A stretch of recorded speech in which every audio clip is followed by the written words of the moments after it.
Assalamualaikum warahmatullahi wabarakatuh. Nama saya Dewi Anggraini. Saya ingin berbagi cerita yang mungkin tidak akan kalian percaya kalau bukan saya sendiri yang mengalaminya. Hamil 8 bulan, tengah malam, hujan deras membasahi seluruh badan, tapi saya diusir dari rumah sambil bawa koper sendirian. Ibu mertua dan kakak ipar saya bahkan tepuk tangan sambil ketawa puas. Mereka pikir saya akan jatuh terpuruk, hancur, dan menyesal. Tapi ya Allah, mereka tidak tahu siapa yang sebenarnya akan menyesal. Yang jemput saya di depan pagar malam itu bikin mereka semua speechless sampai sekarang. Tapi sebelum saya cerita tentang malam itu, kalian harus tahu dulu bagaimana semuanya dimulai. Saya Dewi Anggraini, dulu bekerja sebagai staf di salah satu bank swasta di Surabaya. Kehidupan saya biasa saja. Pagi berangkat kerja, sore pulang, malam kadang lembur. Saya anak tunggal dari keluarga yang alhamdulillah berkecukupan. Tapi saya tidak pernah sombong dengan itu. Orang tua saya, terutama bapak, selalu mengajarkan untuk rendah hati. Dewi, rezeki itu titipan Allah. Kita harus selalu bersyukur dan tidak boleh merendahkan orang lain, kata bapak seringkali. 3 tahun lalu, saya dikenalkan dengan Mas Rizky oleh teman kantor. Mas Rizky orangnya baik, perhatian, dan soleh. Dia kerja sebagai supervisor di sebuah perusahaan garmen. Gajinya ya standar lah, tidak terlalu besar tapi cukup untuk hidup sehari-hari. Saya jatuh cinta karena kesederhanaannya. Dia tidak pernah minta saya traktir, selalu dia yang bayar kalau kami makan. Kalau hujan, dia selalu jemput pakai motornya meski jauh. Saat itu, saya pikir, inilah pria yang tepat untuk saya. Setelah pacaran setahun, Mas Rizky melamar saya. Kami menikah sederhana, tapi penuh berkah. Mahar yang Mas Rizky berikan adalah seperangkat alat salat dan uang 17,24 rupiah, melambangkan Hari Kemerdekaan Indonesia. Saya terima dengan ikhlas. Walimahan kami juga tidak berlebihan, hanya di rumah orang tua Mas Rizky, dengan undangan keluarga besar dan tetangga sekitar. Saya bahagia. Tapi, kalian tahu nggak sih, ada satu hal yang tidak saya sadari saat itu.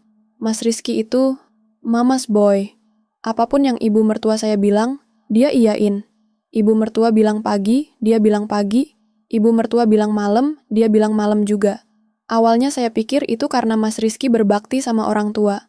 Tapi lama-lama, saya mulai sadar. Ini bukan berbakti, ini ketergantungan. Setelah menikah, kami tinggal di rumah orang tua Mas Rizky. Rumah yang tidak terlalu besar tapi juga tidak kecil, di sebuah perumahan kelas menengah di Surabaya. 2 lantai dengan 3 kamar tidur. Di rumah itu ada ibu mertua saya, Bu Ratna Wijaya, kakak ipar saya Mbak Anissa dengan suami dan anaknya. Dan tentu saja saya dengan Mas Rizky. Bapak mertua sudah meninggal 2 tahun sebelum saya menikah karena sakit jantung. Bu Ratna, ibu mertua saya, orangnya tegas dan galak. Suaranya keras, suka marah-marah kalau ada yang tidak sesuai keinginannya. Tapi saya maklum, mungkin karena beliau sudah janda dan harus mengurus 2 anak sendirian, jadi karakternya jadi keras begitu. Saya selalu berusaha menghormati beliau, melayani dengan sepenuh hati. Pagi-pagi saya sudah bangun untuk masak sarapan. Walau sebenarnya ada Bianti, pembantu rumah tangga yang sudah kerja di rumah itu sejak lama. Tapi saya tetap bantu karena saya pikir itu kewajiban saya sebagai menantu. Mbak Anissa, kakak ipar saya, dia 32 tahun, 5 tahun lebih tua dari saya. Mbak Anissa punya suami, Mas Budi, dan 1 anak laki-laki umur 6 tahun, namanya Rafa. Mbak Anissa ini, gimana ya? Saya nggak mau jelek-jelekin orang, tapi kalau saya harus jujur, beliau itu tipe orang yang suka iri. Kalau saya pakai baju baru, beliau komentar. Kalau Mas Rizky beliin saya hadiah, beliau bisik-bisik sama Bu Ratna. Kalau saya masak enak, beliau bilang, biasa aja kok, aku juga bisa masak kayak gini. Tapi saya sabar. Saya ingat nasihat ibu kandung saya sebelum menikah. Dewi, kalau kamu sudah masuk ke keluarga suami, kamu harus sabar. Keluarga besar itu pasti ada aja dramanya. Tapi kamu harus jadi orang yang bijak, yang bisa menjaga rukun. Jangan sampai kamu jadi biang kerok perpecahan. Jadi, saya simpan semua di hati. Kalau Mbak Anissa nyinyir, saya senyum. Kalau Bu Ratna marah-marah, saya diam dan nurut. 6 bulan setelah menikah, saya hamil. Alhamdulillah, kami berdua sangat bahagia. Mas Rizky sampai nangis waktu lihat hasil tes pack. Bu Ratna juga senang, tapi ada yang aneh. Beliau langsung tanya, "Semoga cowok ya Dewi. Kami butuh cucu laki-laki." Saya cuma senyum, dalam hati saya berdoa, apapun jenis kelaminnya, yang penting sehat dan sempurna. Karena hamil, saya memutuskan resign dari bank. Bukan karena tidak mampu bekerja, Tapi karena bapak kandung saya, khawatir dengan kondisi saya. Bapak bilang, "Dewi, fokus jaga kandungan dulu. Nanti kalau sudah lahir dan stabil, baru kerja lagi kalau mau." Saya turuti nasihat bapak. Lagi pula, saya juga sudah mulai merasa lelah dengan pekerjaan yang menuntut lembur hampir setiap hari. Tapi setelah saya resign, sikap Bu Ratna dan Mbak Anissa mulai berubah. Mereka mulai sering berkomentar, "Dewi, sekarang kan nggak kerja, jadi harus lebih banyak bantu-bantu di rumah dong." Atau, "Enak ya, hamil aja dijadiin alasan buat males-malesan. Setiap hari saya diminta melakukan ini itu, padahal kandungan saya sudah mulai besar. Cuci piring, nyapu, ngepel, sampai nyuci baju semua harus saya yang kerjakan. Padahal ada Bianti. Mas Rizky?" Dia diam saja. Setiap saya komplain, dia cuma bilang, "Sayang, namanya juga tinggal di rumah orang tua. Kita harus ngalah. Lagi pula mama sama Mbak Anissa kan cuma minta tolong dikit." Dikit? Dikit dari mana coba? Saya hamil 7 bulan disuruh ngepel lantai 2 lantai, itu dikit. Tapi saya tetap sabar. Setiap malam sebelum tidur, saya salat tahajud, saya berdoa, "Ya Allah, berikanlah aku kesabaran. Kuatkan aku menghadapi semua ini. Lindungi aku dan anak dalam kandunganku." Saya percaya Allah pasti dengar doa hambanya yang terzalimi. Sampai akhirnya, semuanya pecah minggu lalu. Itu hari Minggu sore, keluarga besar dari pihak Mas Rizky datang. Ada Pak Deharto, Bude Siti, Om Joko, Tante Lina, dan beberapa sepupu. Mereka datang untuk membahas warisan tanah almarhum bapak mertua. Tanah itu lumayan luas, sekitar 500 meter persegi, di daerah yang cukup strategis. Harganya kalau dijual mungkin bisa mencapai 1 miliar rupiah lebih. Bu Ratna mengumpulkan semua orang di ruang tamu. Saya diminta duduk di pojok, di dekat dapur, karena katanya, "Ini urusan keluarga besar, kamu cuma dengerin aja." Padahal saya juga bagian dari keluarga ini kan. Tapi ya sudahlah, saya nurut. Bu Ratna mulai berbicara dengan nada serius. "Jadi begini, tanah almarhum bapak itu seharusnya dibagi sesuai hukum waris Islam. Tapi karena Rizky baru menikah dan belum punya anak, saya pikir lebih baik tanah itu dijual dulu. Uangnya kita pakai untuk renovasi rumah ini dan modal usaha Anissa." Saya kaget. Kenapa harus dijual? Kenapa tidak ditunggu sampai cucu lahir? Tapi saya diam, karena belum ada yang minta pendapat saya. Pak Deharto angkat bicara. "Tapi Mbak Ratna, Dewi kan lagi hamil 7 bulan. Berarti sebentar lagi ada cucu. Kalau menurut hukum waris, cucu laki-laki kan berhak dapat bagian." Bu Ratna langsung jawab cepat, "Iya, makanya saya mau bikin surat pernyataan. Dewi harus tanda tangan, menyatakan bahwa anaknya nanti tidak akan menuntut hak atas tanah warisan itu." Ya Allah, saya dengar itu rasanya kayak disambar petir di siang bolong. Gimana bisa? Anak saya bahkan belum lahir, sudah mau dirampas haknya? Saya langsung angkat tangan, dengan sopan saya bilang, "Maaf Bu, Pak De, Om, Tante, saya rasa itu tidak adil. Anak saya kan juga cucu dari almarhum bapak mertua. Kenapa haknya harus dihilangkan?" Hening. Semua orang menatap saya. Bu Ratna menatap tajam, matanya menyiratkan amarah yang luar biasa. Mbak Anissa yang duduk di samping Bu Ratna langsung nyeletuk, "Lihat tuh Bu, baru hamil aja udah ngomongin harta. Emang dasarnya aja udah niat aja sama harta keluarga kita." Saya terkejut. "Mbak, bukan begitu maksud saya. Saya cuma..."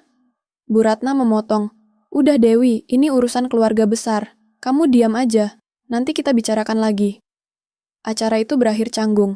Keluarga besar pulang satu persatu dengan wajah bingung. Saya masuk ke kamar, menangis sendirian. Mas Rizky datang, dia duduk di samping saya, mengusap punggung saya. "Sayang, jangan nangis, nanti nggak baik buat kandungan," kata Mas Rizky lembut. "Mas, kamu dengar kan tadi? Ibu mau aku tanda tangan surat itu. Itu artinya anak kita kehilangan haknya. Kamu setuju?" Tanya saya dengan suara bergetar. Mas Rizky diam sebentar, lalu dia bilang, "Sayang, aku juga bingung. Tapi kalau memang itu keputusan Mama, mungkin ada alasannya. Lagi pula, kita masih tinggal di rumah Mama. Kita nggak bisa semena-mena." Saya menatap mata Mas Rizky dengan kecewa. "Jadi, kamu setuju anak kita kehilangan haknya?" "Bukan begitu, sayang. Tapi kita harus lihat kondisi juga. Nanti kita bicarakan pelan-pelan sama Mama." Malam itu, saya tidak bisa tidur. Saya terus berpikir, kenapa harus seperti ini? Kenapa anak saya yang bahkan belum lahir sudah diperlakukan tidak adil? 2 hari setelah pertemuan keluarga besar itu, Saya tidak sengaja mendengar pembicaraan Bu Ratna dan Mbak Anissa di dapur. Saya baru turun dari kamar untuk ambil minum. Mereka sedang duduk di meja makan, berbicara dengan suara agak pelan, tapi saya masih bisa dengar dari tangga. "Anissa, kamu harus cepat sebelum cucu laki-laki ini lahir," kata Bu Ratna dengan nada tegas. "Tenang Bu, saya sudah siapkan surat pernyataannya, tinggal bikin Dewi tanda tangan. Pokoknya tanah itu harus jadi hak Rafa, cucu pertama keluarga ini," jawab Mbak Anissa sambil menyeringai. Bu Ratna tertawa kecil. "Kalau dia nggak mau tanda tangan gimana?" "Gampang Bu, kita tekan aja. Dia kan tinggal di rumah ini. Mau nggak mau dia harus nurut. Lagi pula, Rizky pasti dengar," kata ibu. Mbak Anissa menjawab dengan percaya diri. Saya mematung di tangga. "Jadi, selama ini mereka merencanakan ini? Mereka ingin merampas hak anak saya bahkan sebelum dia lahir? Ya Allah, kenapa mereka begitu tega?" Saya pelan-pelan naik kembali ke kamar. Hati saya hancur. Saya duduk di tepi kasur, mengelus perut saya yang sudah besar.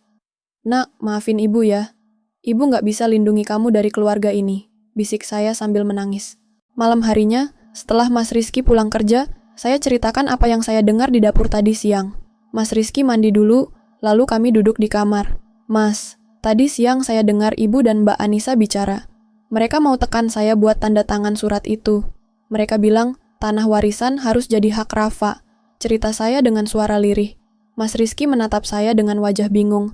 "Kamu dengar salah kali, sayang. Mama nggak mungkin kayak gitu." "Mas, saya dengar dengan jelas. Mereka bicara di dapur, saya di tangga. Suaranya jelas banget. Mereka bahkan bilang, kalau saya nggak mau tanda tangan, mereka akan tekan saya karena kita tinggal di rumah ini." Suara saya mulai meninggi karena frustasi. Mas Rizky menghela napas panjang. "Sayang, dengerin deh. Kamu sekarang lagi hamil 8 bulan. Pikiran kamu pasti lagi sensitif. Mungkin kamu salah dengar. Mama dan Mbak Anissa nggak mungkin sebegitu jahatnya." "Salah dengar? Mas, saya nggak salah dengar. Kenapa kamu nggak percaya sama istri kamu sendiri?" Tanya saya dengan mata berkaca-kaca. "Bukan nggak percaya, sayang. Tapi kamu kan lagi hamil tua, hormon kamu pasti lagi nggak stabil. Jadi pikiran kamu jadi aneh-aneh. Udah ya, jangan bikin masalah. Besok kita bicarakan baik-baik sama Mama," jawab Mas Rizky sambil tiduran. Saya terdiam. Jadi begitu? Suami saya lebih percaya ibunya daripada istrinya? Saya berbaring membelakangi Mas Rizky, menangis dalam diam sampai akhirnya tertidur karena kelelahan. Hari-hari berlalu, kondisi di rumah semakin tidak nyaman. Bu Ratna dan Mbak Anissa semakin sering menekan saya untuk menandatangani surat itu. Mereka bilang, "Dewi, ini demi kebaikan keluarga. Kamu kan menantu, harus ngalah. Lagi pula, Mas Rizky kan masih kerja, kalian masih bisa cari uang sendiri. Rafa kan cucu pertama, dia yang lebih berhak." Saya terus menolak dengan sopan. "Maaf Bu, Mbak, saya rasa ini tidak adil untuk anak saya." Dan setiap kali saya menolak, perlakuan mereka terhadap saya semakin buruk. Makanan saya dikurangi porsinya. Bianti disuruh tidak bantu-bantu saya lagi. Dan saya harus mengerjakan semua pekerjaan rumah sendirian, meski perut saya sudah sangat besar. Suatu sore, saat saya sedang menyapu halaman rumah dengan susah payah karena perut yang besar, tetangga sebelah, Bu Sari, menghampiri saya. "Dewi, kamu nggak apa-apa? Kok hamil segede itu masih nyapu-nyapu? Mana pembantu kalian?" tanya Bu Sari dengan wajah khawatir. Saya tersenyum tipis. "Nggak apa-apa kok Bu, saya masih kuat." Bu Sari menggeleng-gelengkan kepala. "Aduh Dewi, kamu harus jaga kesehatan. Jangan terlalu diporsir, kasihan kandungannya nanti." "Iya Bu, terima kasih ya," jawab saya singkat. Saya tidak mau cerita masalah keluarga ke tetangga, takut jadi gosip. Tapi Bu, Sari itu orang baik. Beliau sering kasih saya makanan atau buah-buahan. "Ini buat Dewi, biar kuat. Hamil tua gini, harus makan yang bergizi," kata Bu Sari sambil kasih bungkusan makanan. Saya selalu terima dengan terharu. Setidaknya masih ada orang yang peduli dengan saya di lingkungan ini. Sampai akhirnya, tiba malam yang mengubah segalanya. Malam Jumat, tanggal 15 bulan lalu. Saya tidak akan pernah lupa tanggal itu. Hari itu hujan sejak sore. Hujan deras disertai petir yang menyambar-nyambar. Angin kencang membuat pohon-pohon di halaman bergoyang hebat. Saya sedang di kamar, berbaring karena perut terasa kencang-kencang. Dokter bilang itu normal di usia kandungan 8 bulan. Mas Rizky sedang kerja lembur, jadi saya sendirian di kamar. Jam menunjukkan pukul 10 malam. Tiba-tiba, pintu kamar saya dibanting keras. Bu Ratna masuk dengan wajah marah, di belakangnya ada Mbak Anissa dengan senyum sinis. Bu Ratna memegang selembar kertas di tangannya. "Dewi, bangun, sekarang," bentak Bu Ratna dengan suara keras. Saya duduk dengan susah payah, terkejut dengan kedatangan mereka yang tiba-tiba. "Ada apa, Bu? Malam-malam begini." Bu Ratna melempar kertas itu ke kasur. "Tanda tangan ini sekarang juga." Saya ambil kertas itu, membacanya dengan seksama. Itu surat pernyataan yang isinya saya melepaskan hak waris anak saya atas tanah almarhum bapak mertua. Di bagian bawah sudah ada materai dan tempat tanda tangan saya. "Maaf, Bu, saya tidak bisa menandatangani ini. Ini tidak adil untuk anak saya," jawab saya dengan suara bergetar tapi tegas. Bu Ratna melotot. "Tidak bisa? Kamu pikir kamu siapa? Kamu tinggal di rumah saya, makan dari dapur saya, pakai listrik saya, tapi berani menolak permintaan saya." "Bu, ini bukan soal itu. Ini soal hak anak saya. Anak saya juga cucu dari almarhum bapak. Dia berhak atas warisan itu." Saya mencoba menjelaskan dengan tenang. Mbak Anissa maju selangkah. "Lihat, Bu, saya kan sudah bilang. Dia memang dari awal cuma niat aja sama harta keluarga kita. Mana mungkin menantu yang baik berani ngelawan mertua?" "Mbak, bukan begitu. Saya mencoba membela diri." "Rizky!" teriak Bu Ratna keras, memotong perkataan saya. Beberapa detik kemudian, Mas Rizky masuk ke kamar dengan wajah bingung. Ternyata dia baru pulang dari kerja lembur. "Ada apa, Mah? Kenapa teriak-teriak?" tanya Mas Rizky. Bu Ratna menatap tajam ke arah Mas Rizky. "Lihat istrimu, gak sopan sama orang tua. Saya minta dia tanda tangan surat ini tapi dia tolak." Mas Rizky melirik ke arah saya, lalu ke kertas yang ada di tangan Bu Ratna. "Sayang, emang kenapa sih? Tanda tangan aja, jangan bikin mama marah," kata Mas Rizky dengan nada lelah. Saya menatap Mas Rizky dengan mata berkaca-kaca. "Mas, ini surat pernyataan buat anak kita melepaskan hak warisnya. Masa kamu mau aku tanda tangan?" "Ya udah, tanda tangan aja. Toh kita juga masih bisa cari uang sendiri. Gak usah ribut soal warisan," jawab Mas Rizky dengan enteng. Saya syok, benar-benar syok. Suami saya yang seharusnya melindungi saya dan anak kami, malah menyuruh saya melepaskan hak anak kami begitu saja. "Mas, kamu serius?" tanya saya dengan suara gemetar. "Iya, serius." "Udah, tanda tangan aja. Jangan bikin masalah," jawab Mas Rizky sambil duduk di tepi kasur, terlihat sangat lelah. Saya menatap mereka bertiga. Bu Ratna dengan wajah marah, Mbak Anissa dengan senyum kemenangan, dan Mas Rizky dengan wajah lelah yang tidak peduli. Di momen itu, saya sadar. Saya sendirian. Tidak ada yang membela saya di rumah ini. "Tidak, saya tidak akan menandatangani surat ini," kata saya dengan tegas sambil merobek surat itu menjadi dua. Bu Ratna menatap saya dengan mata yang seakan mau keluar. "Apa yang kamu lakukan? Saya tidak akan merampas hak anak saya sendiri. Silakan, Bu, kalau mau benci saya, tapi saya tidak akan tanda tangan surat itu," jawab saya dengan mantap meski hati gemetar. Bu Ratna berbalik ke arah Mas Rizky. "Rizky, lihat istrimu, dia melawan saya, kamu diam aja?" Mas Rizky menghela napas panjang, berdiri dan menatap saya. "Sayang, kamu kelewatan. Mama udah ngomong baik-baik." "Baik-baik? Ini namanya baik-baik? Merampas hak anak sendiri?" Suara saya mulai meninggi. Bu Ratna sudah tidak bisa menahan amarahnya lagi. Beliau berteriak keras, "Kalau kamu nggak mau tanda tangan, keluar dari rumah saya sekarang." Hening. Hujan di luar semakin deras. Petir menyambar berkali-kali. "Bu, ini tengah malam. Saya hamil 8 bulan. Hujan deras." Saya mencoba bernegosiasi dengan suara bergetar. "Peduli amat, keluar, sekarang juga," bentak Bu Ratna lagi, lebih keras. Saya menatap Mas Rizky dengan harap-harap, berharap dia akan melindungi saya, membela saya. Tapi yang terjadi, Mas Rizky menunduk, tidak berani menatap mata saya. Lalu dengan suara pelan dia bilang, "Mungkin kamu pulang dulu ke rumah orang tua kamu, sayang, sampai mama tenang, besok aku jemput." Rasanya seperti ditikam dari belakang oleh orang yang paling saya cintai. Suami saya, ayah dari anak yang ada di dalam kandungan saya, memilih ibunya daripada saya. Air mata saya jatuh, tapi saya usap cepat. Saya tidak mau menangis di depan mereka. Saya tidak mau mereka lihat saya lemah. "Baik, saya akan keluar," kata saya dengan suara yang berusaha saya buat tetap tenang.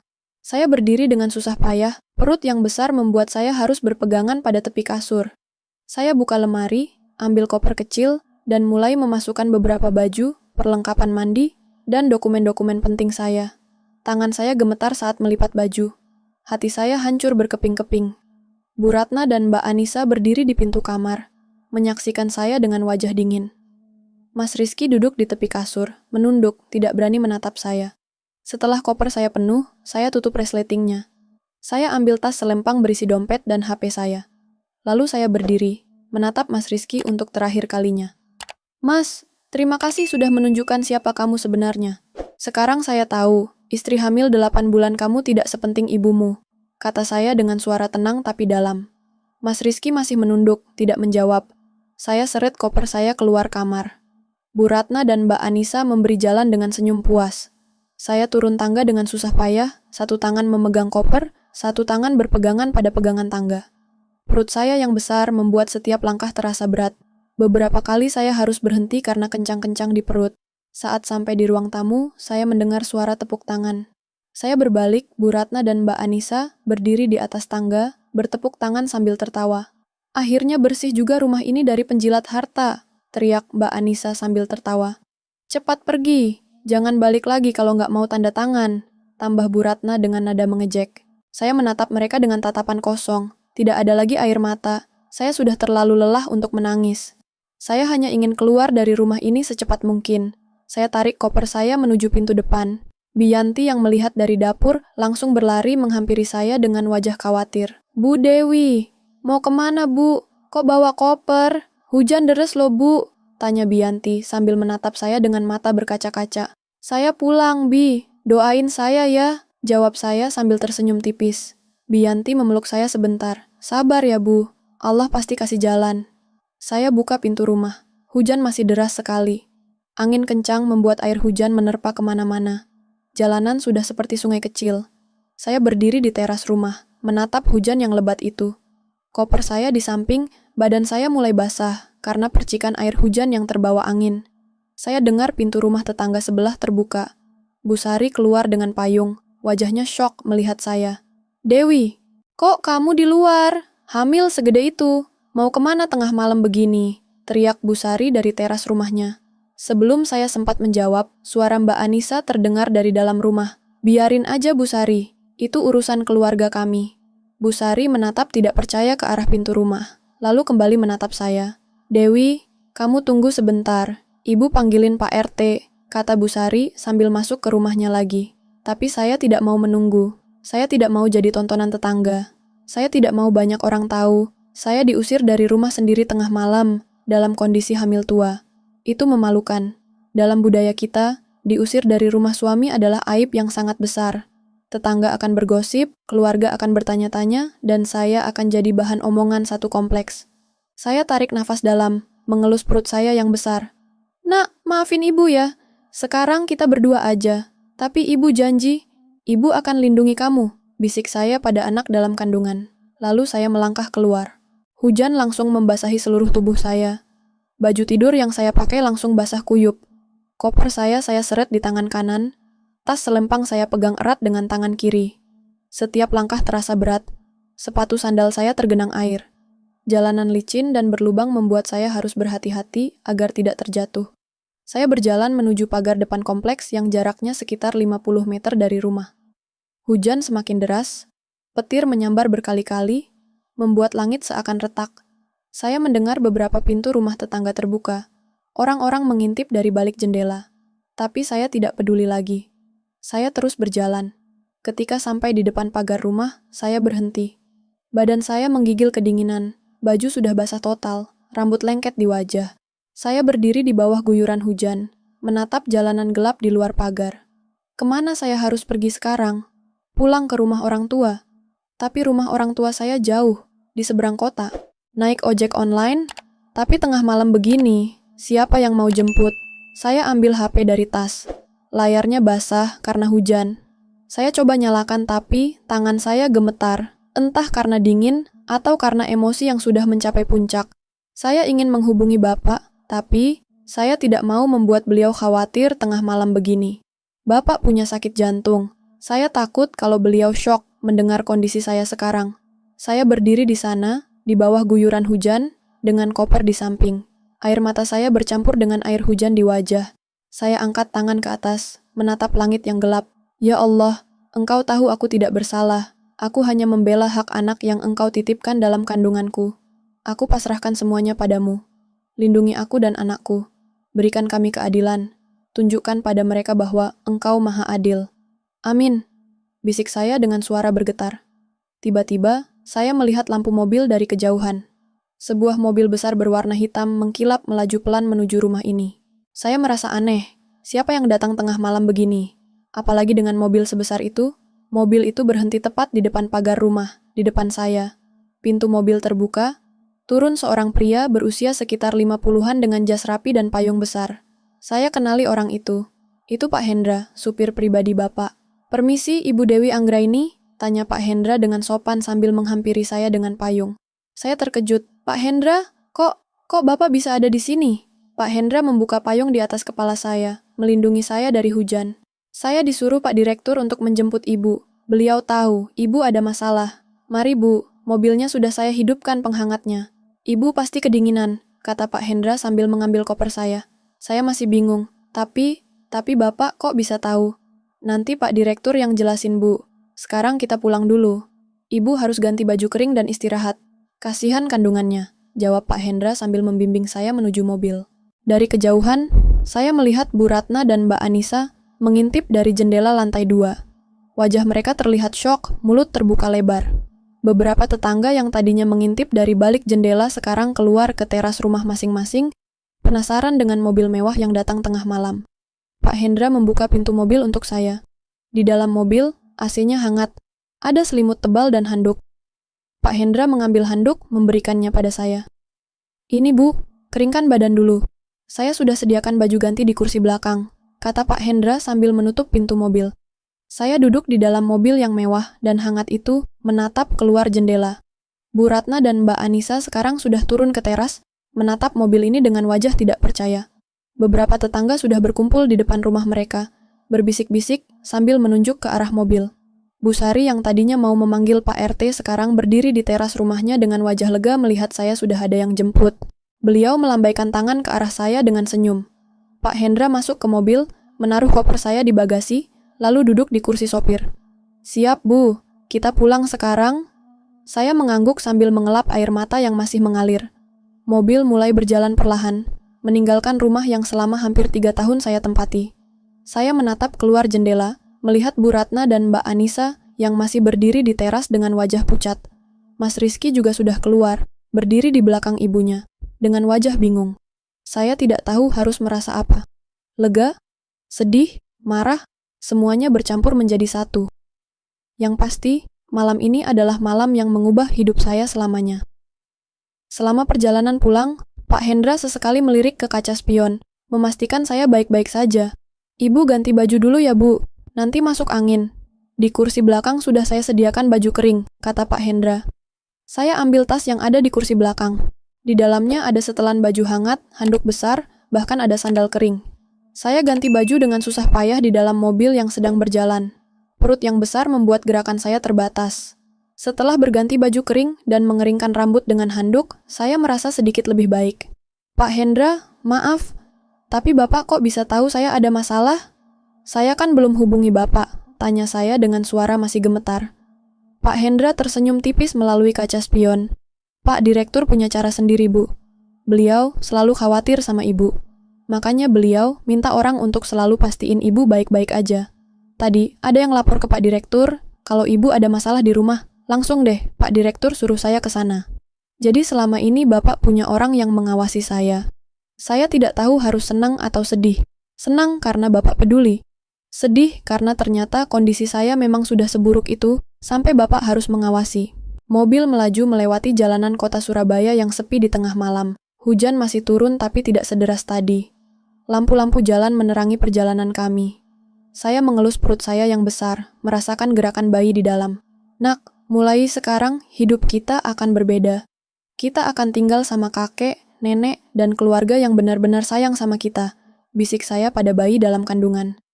Setelah perjalanan sekitar 40 menit, mobil memasuki sebuah kompleks perumahan elit di Surabaya Timur. Rumah-rumah di sini besar-besar, pagar tinggi, ada pos satpam di setiap sudut. Mobil berhenti di depan sebuah rumah megah berlantai 3 dengan pagar tinggi berwarna putih. Lampu taman menerangi halaman yang luas dengan taman yang indah. Pagar otomatis terbuka. Pak Hendra memasukkan mobil ke garasi. Begitu mobil berhenti, pintu rumah langsung terbuka. Bapak keluar dengan tergesa-gesa, di belakangnya ada ibu dengan wajah khawatir.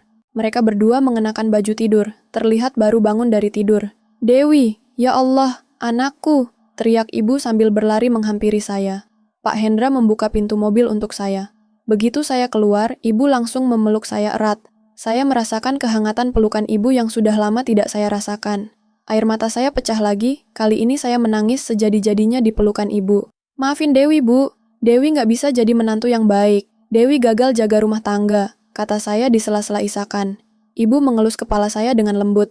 "Shh, jangan bilang begitu. Ini bukan salah kamu. Ibu tahu semuanya." Bapak menghampiri kami, memeluk kami berdua. Sudah, sekarang kamu pulang. Kamu aman di sini. Bapak nggak akan biarkan siapapun sakitin kamu lagi," kata Bapak dengan suara yang bergetar menahan emosi. Kami bertiga berpelukan di garasi rumah, di bawah cahaya lampu yang terang. Pak Hendra dan beberapa pembantu rumah tangga berdiri agak jauh, memberi kami privasi. Setelah beberapa saat, ibu melepas pelukan. "Ayo masuk, kamu harus mandi air hangat, ganti baju bersih, makan, terus istirahat. Besok kita urus semuanya," kata ibu sambil membimbing saya masuk ke rumah. Rumah orang tua saya sangat besar dan mewah. Lantai marmer mengkilap, tangga besar di tengah ruangan, lampu kristal menggantung indah. Tapi malam itu saya tidak peduli dengan kemewahan itu. Saya hanya ingin mandi, makan, dan tidur. Ibu membawa saya ke kamar yang dulu saya tempati sebelum menikah. Kamar itu masih sama persis seperti dulu.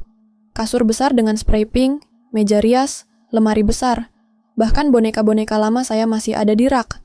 "Ibu nggak pernah ubah kamarmu. Ibu selalu bersihin setiap hari, berharap suatu saat kamu pulang," kata ibu sambil tersenyum tipis. Saya memeluk ibu lagi. "Terima kasih, Bu. Terima kasih sudah selalu ada buat Dewi." Ibu membantu saya mandi, menggosok punggung saya, mencuci rambut saya, seperti dulu waktu saya masih kecil. Air hangat membuat tubuh saya yang kaku dan dingin perlahan rileks. Setelah mandi, ibu sudah menyiapkan baju tidur bersih dan hangat. "Sekarang makan dulu. Bituti sudah masakin sup ayam kesukaan kamu," kata ibu sambil membimbing saya ke ruang makan. Di ruang makan, Bapak sudah duduk menunggu. Di meja ada semangkuk besar sup ayam hangat dengan aroma yang menggugah selera. Sudah lama saya tidak makan makanan seenak ini. Selama di rumah mertua, makanan saya selalu dikurangi porsinya, atau diberikan yang sudah dingin. Saya makan dengan lahap. Bapak dan ibu duduk di samping saya, sesekali ibu menyuapi saya, memastikan saya makan dengan baik. "Dewi, Bapak mau tanya, tapi kalau kamu belum siap cerita, nggak apa-apa. Bisa besok," kata Bapak dengan lembut. Saya menelan makanan di mulut, minum air putih, lalu menatap Bapak. "Bapak mau tanya apa? Kenapa kamu bisa diusir tengah malam begitu? Dalam kondisi hamil tua pula, apa yang terjadi?" tanya Bapak dengan nada yang berusaha tenang, tapi saya tahu beliau sedang menahan amarah. Saya ceritakan semuanya. Dari awal pernikahan, perlakuan Bu Ratna dan Mbak Anissa, masalah warisan tanah, surat pernyataan yang diminta, sampai pengusiran malam tadi. Saya ceritakan dengan detail, tidak ada yang saya tutupi. Bapak mendengarkan dengan wajah semakin memerah menahan marah. Ibu menangis mendengar cerita saya. Setelah saya selesai bercerita, Bapak menghela nafas panjang. "Dewi, kenapa kamu nggak cerita ke Bapak dari awal? Kenapa kamu pendam sendirian?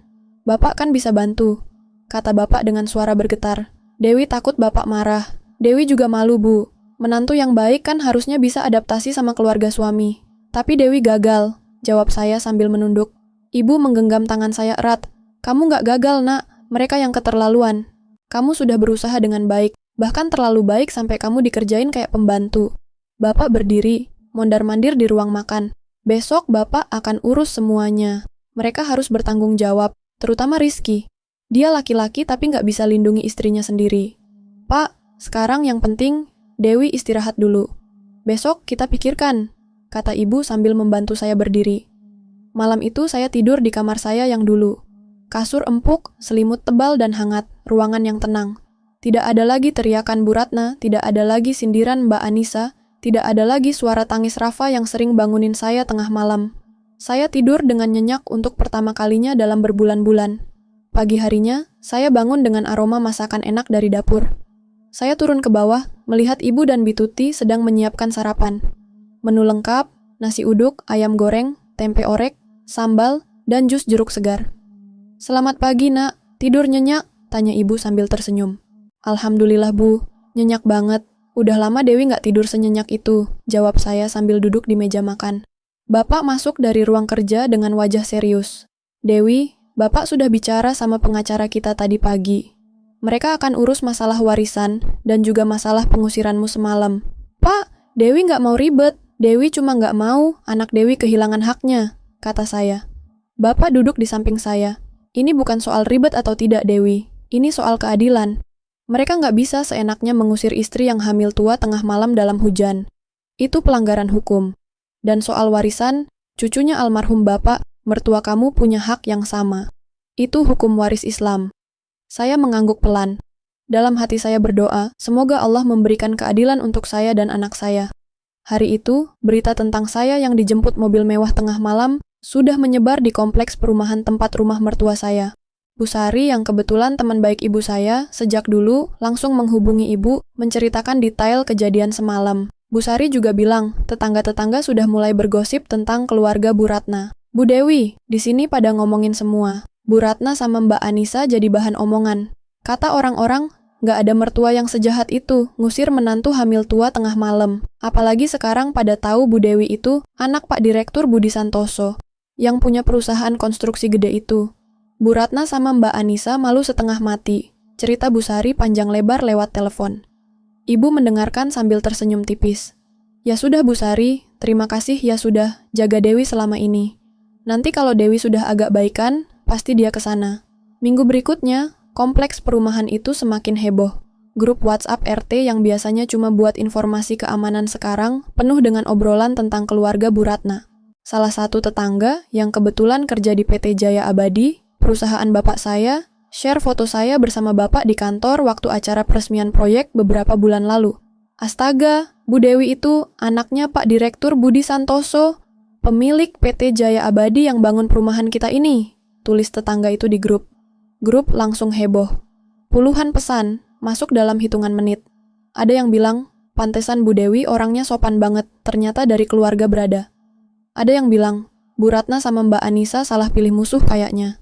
Ada yang bilang, kasihan Bu Dewi, dari keluarga kaya tapi diperlakukan kayak pembantu.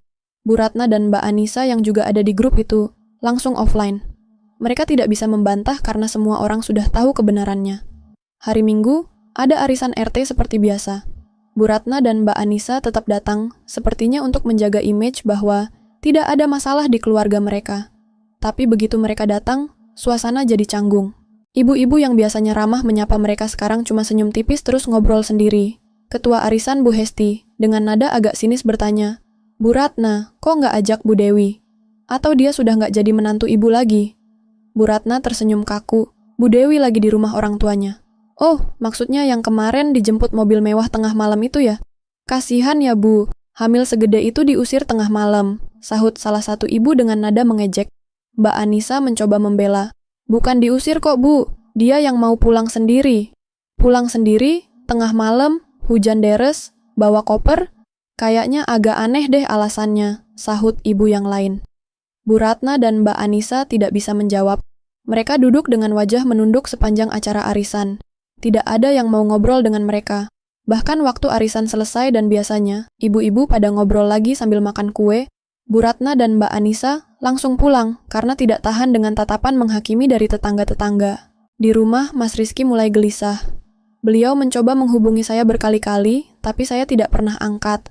WhatsApp saya centang 1, artinya pesan beliau masuk, tapi saya tidak buka. Bapak sudah bilang ke saya, kamu nggak usah angkat telepon atau balas pesan dia dulu, biar dia merasakan apa yang kamu rasakan. Suatu sore, Pak Satpam rumah kami menelepon Bapak, bilang ada tamu yang ngotot mau ketemu saya. Itu Mas Rizky. Bapak turun ke pos Satpam, bicara dengan Mas Rizky. Pak, saya mau ketemu istri saya. Saya suaminya, saya punya hak, kata Mas Rizky dengan nada memaksa. Bapak menatap Mas Rizky dengan tatapan dingin. Suami? Suami yang kayak apa yang biarkan istrinya diusir tengah malam dalam kondisi hamil 8 bulan? Suami yang kayak apa yang lebih dengerin ibunya daripada istri sendiri? Mas Rizky terdiam, tidak bisa menjawab. Mas Rizky, saya hormati kamu karena kamu ayah dari cucu saya.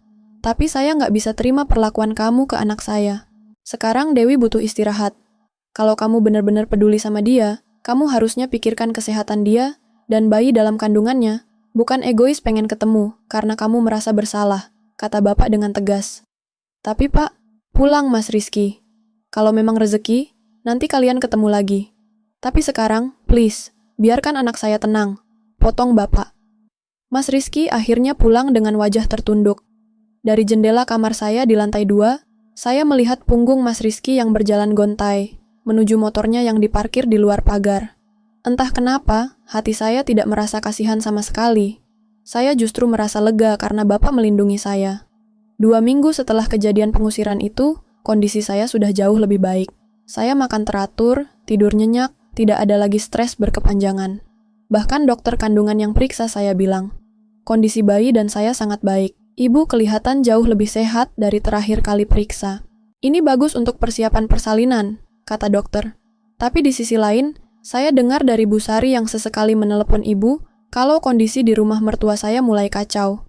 Bu Ratna jatuh sakit karena stres, tekanan darah tinggi, harus bolak-balik ke rumah sakit. Mbak Anissa sering bertengkar dengan suaminya, Mas Budi, yang malu dengan gosip tetangga.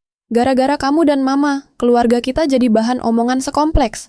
Saya malu kerja, teman-teman kantor juga pada ngomongin, teriak Mas Budi pada Mbak Anissa. Bahkan masalah warisan yang mereka pikir sudah beres ternyata tidak semudah itu. Notaris keluarga memberitahu bahwa surat pernyataan yang mereka mau saya tanda tangani itu tidak sah secara hukum. Menurut hukum waris Islam, cucu laki-laki dari anak laki-laki tetap berhak mendapat bagian warisan, dan itu tidak bisa dihilangkan dengan surat pernyataan sepihak. Jadi, semua rencana Bu Ratna dan Mbak Anissa sia-sia. Allah itu maha adil, kata ibu waktu mendengar cerita itu. Mereka pikir bisa main-main dengan hak orang lain, ternyata hukum Allah nggak bisa diakali. Suatu malam, saya sedang duduk di teras belakang rumah, menikmati udara segar sambil mengelus perut saya yang semakin besar. Sebentar lagi saya akan melahirkan. Ibu keluar, duduk di samping saya. Dewi, ibu mau tanya, kamu sudah pikirin mau gimana ke depannya? Maksud ibu soal Rizky, tanya ibu dengan lembut. Saya diam sebentar, menatap langit malam yang penuh bintang. Bu, Dewi sudah putuskan, Dewi mau cerai. Ibu tidak terlihat kaget, sepertinya beliau sudah menduga. Apa kamu yakin, nak? Yakin, Bu. Dewi nggak bisa hidup dengan laki-laki yang nggak bisa bela Dewi. Laki-laki yang lebih dengerin ibunya daripada istri yang lagi hamil tua. Dewi nggak mau anak Dewi tumbuh di lingkungan yang toksik kayak gitu. Lebih baik anak Dewi nggak punya bapak daripada punya bapak, tapi bapaknya lemah dan gak bisa lindungi anaknya. Jawab saya dengan mantap. Ibu menggenggam tangan saya. Ibu support keputusan kamu. Apapun yang kamu pilih, bapak dan ibu akan selalu ada buat kamu. Seminggu kemudian, pengacara keluarga kami mengurus surat gugatan cerai. Alasan cerai yang kami ajukan adalah tidak adanya perlindungan dan pengabaian kewajiban suami terhadap istri. Mas Rizky menerima surat gugatan itu dengan syok. Beliau langsung datang ke rumah. Kali ini Bapak membiarkan beliau masuk dan bicara dengan saya. Kami duduk di ruang tamu, dengan Bapak dan Ibu duduk tidak jauh dari kami sebagai saksi. Sayang, please, jangan cerai. Aku minta maaf, aku salah. Aku nggak akan biarkan Mama dan Mbak Anissa ganggu kamu lagi. Kita pindah rumah aja, kita hidup sendiri, pinta Mas Rizky dengan air mata mengalir. Saya menatap mata Mas Rizky dengan tenang. Mas, apa gunanya Mas minta maaf sekarang? Waktu Dewi hamil 8 bulan, hujan deras, tengah malam, diusir dari rumah. Mas di mana? Mas diam aja, bahkan Mas yang suruh Dewi pulang. Sekarang karena Mas tahu Dewi anak orang berada, baru deh Mas datang minta maaf. Bukan gitu sayang. Terus gimana Mas? Mas pikir Dewi bisa percaya lagi sama Mas? Mas pikir Dewi mau balik ke rumah yang ibu Mas dan Mbak Anissa masih ada di sana? Mereka tepuk tangan sambil ketawa waktu Dewi keluar rumah Mas. Mereka senang lihat Dewi sengsara. Dan Mas cuma diam aja. Potong saya dengan suara yang tetap tenang tapi tegas. Mas Rizky menangis. Aku bodoh, aku lemah. Aku nggak bisa jadi suami yang baik, tapi please, kasih aku kesempatan. Dewi udah kasih kesempatan Mas, berkali-kali. Setiap kali ibu Mas dan Mbak Anissa nyakitin Dewi, Dewi cerita ke Mas, Mas cuma bilang sabar, atau kita harus ngalah. Sekarang Dewi nggak kuat lagi, jawab saya. Bapak akhirnya angkat suara. Mas Rizky, saya menghargai kamu datang dan minta maaf. Tapi keputusan Dewi sudah bulat. Dan saya sebagai ayah, saya support keputusan anak saya. Kamu masih muda, kamu bisa menikah lagi, dan jadi suami yang lebih baik untuk istri berikutnya. Tapi Dewi, dia butuh ketenangan sekarang. Mas Rizky akhirnya pulang dengan wajah hancur. Saya tidak merasa bersalah. Saya tahu ini keputusan yang terbaik untuk saya dan anak saya. 2 minggu kemudian, saya melahirkan. Anak laki-laki, berat 3,5 kilogram, sehat dan sempurna. Alhamdulillah, proses persalinannya lancar, tidak ada komplikasi. Saya melahirkan di rumah sakit swasta terbaik di Surabaya dengan fasilitas VIP. Bapak, ibu, dan seluruh keluarga besar dari pihak ibu hadir menjenguk. Saya memeluk anak saya untuk pertama kalinya. Kulitnya lembut, wajahnya tampan, rambutnya lebat hitam. Air mata saya jatuh, kali ini air mata bahagia. Alhamdulillah, terima kasih ya Allah. Engkau telah lindungi kami, bisik saya sambil mencium kening bayi saya. Ibu menangis bahagia di samping saya. Cucunya cantik sekali, mirip kamu waktu bayi. Bapak berdiri di samping tempat tidur, menatap cucunya dengan mata berkaca-kaca. Selamat datang cucu, kakek janji akan lindungi kamu dan ibu kamu selamanya. Mas Rizky datang ke rumah sakit, tapi ditolak masuk oleh keluarga saya. Bapak turun ke lobi, bicara dengan Mas Rizky. Mas Rizky, saya hormati kamu sebagai ayah dari cucu saya. Tapi, saya tidak bisa memaafkan kamu yang tidak bela istri kamu sendiri saat hamil 8 bulan diusir tengah malam. Sekarang, Dewi butuh istirahat dan waktu untuk bonding sama anaknya. Kamu bisa ketemu anak kamu nanti kalau Dewi sudah siap, kata Bapak dengan tegas tapi sopan. Mas Rizky hanya bisa mengangguk dan pulang dengan wajah sedih. 3 bulan kemudian, saya resmi mengajukan gugatan cerai di pengadilan agama. Mas Rizky tidak membantah, beliau menerima semua tuntutan saya. Dalam persidangan, saya bersaksi tentang semua perlakuan yang saya terima selama tinggal di rumah mertua, tentang pengusiran tengah malam, tentang suami yang tidak melindungi. Yang mulia, saya tidak butuh harta dari keluarga Mas Rizky, tapi saya butuh harga diri. Seorang istri yang hamil 8 bulan diusir tengah malam dalam hujan, dan suaminya diam saja, bahkan menyuruh saya pulang. Itu bukan cinta. Itu pengkhianatan. Saya tidak bisa hidup dengan laki-laki yang tidak bisa melindungi istri dan anaknya sendiri, kata saya dengan suara bergetar tapi tegas. Hakim mengangguk paham, gugatan cerai dikabulkan. Hak asuh anak jatuh ke Ibu Dewi Anggraini. Tergugat diwajibkan membayar nafkah anak sebesar 5 juta rupiah per bulan. Palu diketuk. Resmi, saya bercerai dengan Mas Rizky. Keluar dari ruang sidang, saya menatap langit biru yang cerah. Rasanya seperti ada beban berat yang terangkat dari pundak saya. Saya bebas. Saya dan anak saya bebas dari keluarga yang toksik itu. Mas Rizky menghampiri saya di parkiran. Dewi, maafin aku ya. Aku tahu aku sudah banyak menyakitimu. Saya menatap mata Mas Rizky untuk terakhir kalinya. Mas, Dewi udah maafin Mas. Tapi memaafkan bukan berarti Dewi mau balik lagi. Dewi harap Mas bisa jadi ayah yang baik untuk anak kita, meski kita sudah nggak jadi suami istri lagi. Mas Rizky mengangguk sambil menangis. Terima kasih, aku janji akan jadi ayah yang baik untuk anakku. Kami berpisah dengan damai. Tidak ada dendam, tidak ada amarah lagi. Hanya kesedihan atas apa yang seharusnya bisa menjadi indah, tapi hancur karena kelemahan dan ketidakmampuan melindungi. Sekarang, 6 bulan setelah melahirkan, hidup saya sudah jauh lebih baik. Saya dan anak saya, yang saya beri nama Arkan Dirgantara, tinggal di rumah orang tua. Bapak memberikan saya posisi sebagai direktur keuangan di perusahaannya. Saya mulai bekerja lagi setelah Arkan berumur 5 bulan. Ibu dengan senang hati menjaga Arkan saat saya kerja. Hidup saya sekarang tenang. Tidak ada lagi teriakan, sindiran, atau perlakuan tidak adil. Arkan tumbuh sehat dan ceria, dikelilingi oleh orang-orang yang benar-benar menyayanginya. Setiap hari saya bersyukur pada Allah yang telah memberikan saya kekuatan untuk keluar dari situasi yang toksik itu. Mas Rizky sesekali datang menjenguk Arkan, membawa susu dan mainan. Saya membiarkan beliau bermain dengan Arkan, karena bagaimanapun Mas Rizky adalah ayah Arkan. Tapi setelah bermain, Mas Rizky harus pulang. Kami sudah tidak ada hubungan lagi selain sebagai orang tua dari Arkan. Tentang Bu Ratna dan Mbak Anissa, saya dengar kabar mereka tidak baik. Bu Ratna masih sering sakit-sakitan, hidup dalam penyesalan karena kehilangan cucu pertamanya yang laki-laki. Mbak Anissa akhirnya bercerai juga dengan Mas Budi karena terlalu banyak pertengkaran. Rafa, keponakan saya, sekarang hidup berpindah-pindah antara rumah Bu Ratna dan rumah Mas Budi. Saya tidak merasa senang dengan penderitaan mereka. Saya hanya merasa, ini karma. Allah memang maha adil. Mereka memperlakukan saya dengan tidak adil, dan sekarang mereka merasakan akibatnya. Suatu malam, saya duduk di kamar Arkan, menatap anak saya yang sedang tidur pulas. Wajahnya yang innocent, nafasnya yang teratur, tangan kecilnya yang mencengkram selimut. Hati saya penuh rasa syukur. Nak, terima kasih sudah kuatkan ibu. Waktu ibu hamil kamu, banyak sekali cobaan. Tapi kamu tetap kuat di dalam kandungan ibu. Sekarang alhamdulillah kita aman, kita bahagia, kita dikelilingi orang-orang yang sayang sama kita, bisik saya sambil mengelus pipi Arkan.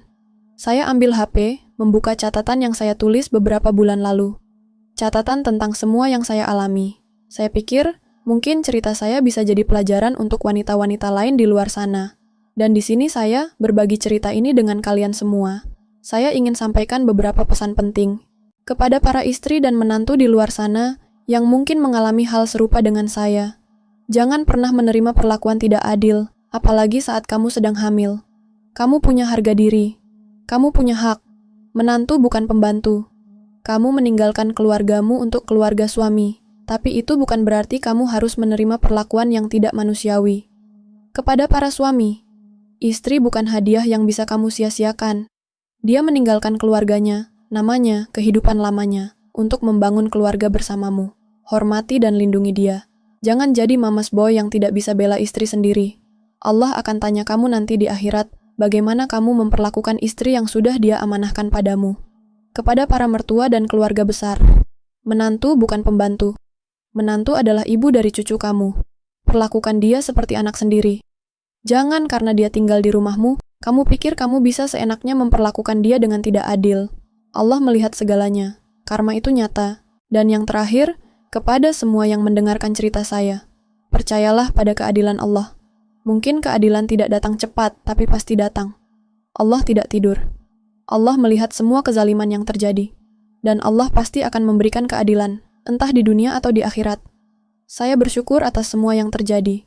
Karena kejadian malam itu, malam di mana saya diusir dalam hujan deras, dengan kondisi hamil 8 bulan, adalah malam di mana Allah menunjukkan jalan yang lebih baik untuk saya. Allah mengangkat saya dari keluarga yang toksik dan membawa saya kembali ke keluarga yang benar-benar mencintai saya. Sekarang saya hidup dengan damai, bekerja di perusahaan Bapak, membesarkan Arkan dengan penuh kasih sayang.